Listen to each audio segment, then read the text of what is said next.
महोदय, विद्यालय प्रबंध समिति के सभी सम्मानित पदाधिकारीगण, विद्यालय के सम्मानित प्रधानाचार्य जी, सभी विद्वान शिक्षक साथियों, शिक्षिका बहनों और इस देश के होनहार भविष्य छात्र और छात्राओं, आज हमारा देश अपना 77वां गणतंत्र दिवस मना रहा है।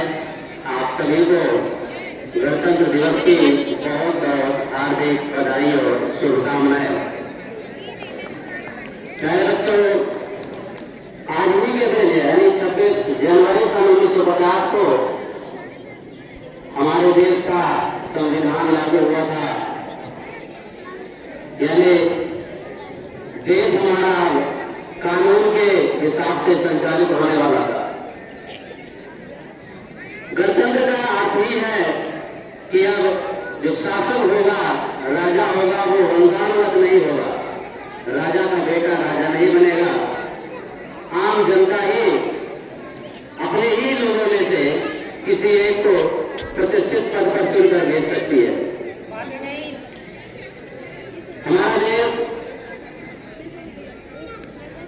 सैकड़ों वर्षों तक अंग्रेजों के अधीन रहा। देश की संपत्ति जो हमारे देश के लोगों थे, संपत्तियां थी, यहाँ तक कि उनके विचार भी, ये सब दूसरों के अधीन थे। हमारी कोई स्वतंत्रता नहीं थी कि हम अपने आप कुछ कर सके। लगभग 100 वर्षों के कठिन संघर्ष में, हमारे देश की आजादी की लड़ाई में लाखों वीर और वीरांगनाओं ने अपने प्राणों की आहुति दी, तब जाके हमारे देश को अंग्रेजों से आजादी मिली। हमारा देश 15 अगस्त सन 1947 को आजाद हुआ और उसके बाद डॉक्टर भीमराव अम्बेडकर की अध्यक्षता वाली प्रारूप समिति ने हमारे देश को दुनिया का सबसे बड़ा लिखित संविधान दिया।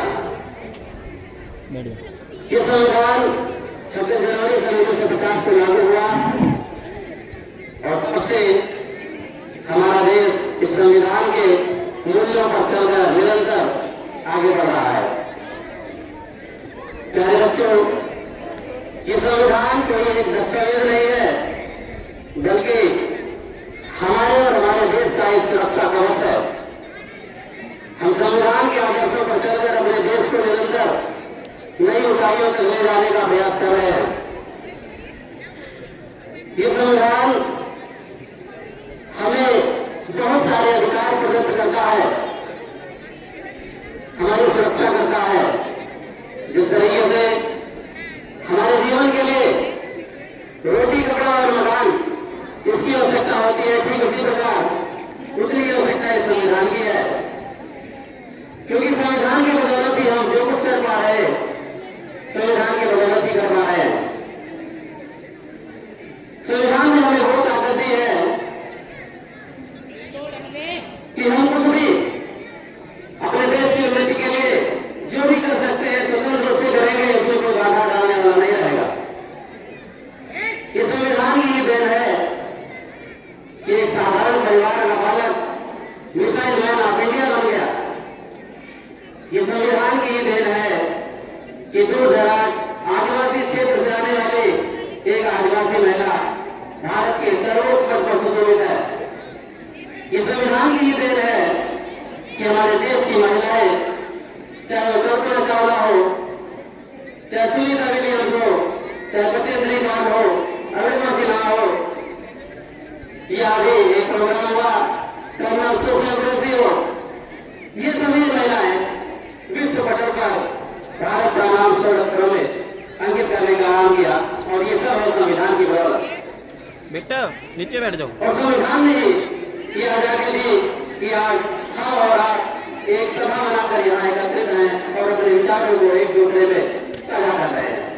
अदरवाइज हमें ऐसा विचार नहीं था कि हम कहीं भी कुछ अपने मन से कोई प्रोग्राम भी कर ले।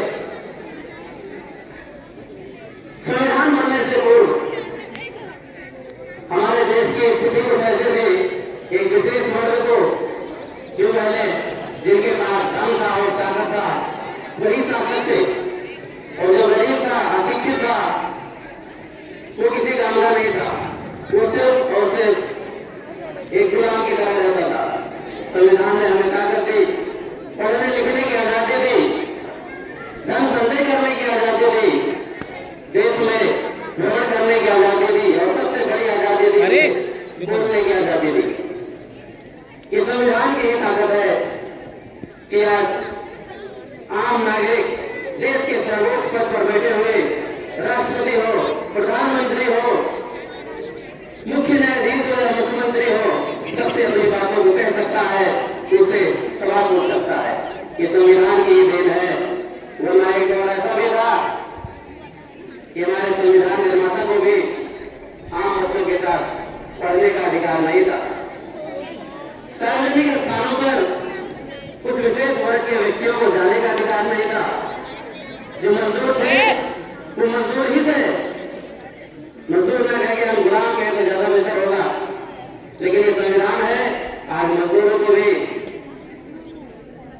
एक इज्जत की जिंदगी दे रहा है। काम के बदले उनको पैसे मिल रहे हैं, दरबार उनको बेकार करना पड़ता था। बच्चों को ध्यान श्रम नहीं करना पड़ रहा है। आज हमारे बच्चे विद्यालयों में पढ़ रहे हैं। संविधान बनने से पहले इस उम्र के बच्चे किसी दुकान पे किसी के यहाँ मजदूरी करते हुए मिलते थे। तो संविधान में वो ताकत है कि हमें आसमान की बुलंदियों तक पहुंचा सकता है। बस उस ताकत को पहचानने की जरूरत है। बच्चों, आप इस देश के भविष्य हैं। आने वाले समय में आप में इसे कोई देश के सर्वोच्च पद पर भी पहुंच सकता है, कोई कर्नल सोफिया कुरैशी बन सकता है, कोई मिसाइल मैन ऑफ इंडिया बन सकता है, कोई संसद में लोकसभा और राज्यसभा की कुर्सियों पर पहुंच सकता है। बशर्ते आपको जरूरत है पढ़ने की, संविधान पढ़ने की, किताबों को पढ़ने की, अच्छी पत्रिकाओं को पढ़ने की, शोध और अनुसंधान पढ़ने की जरूरत है।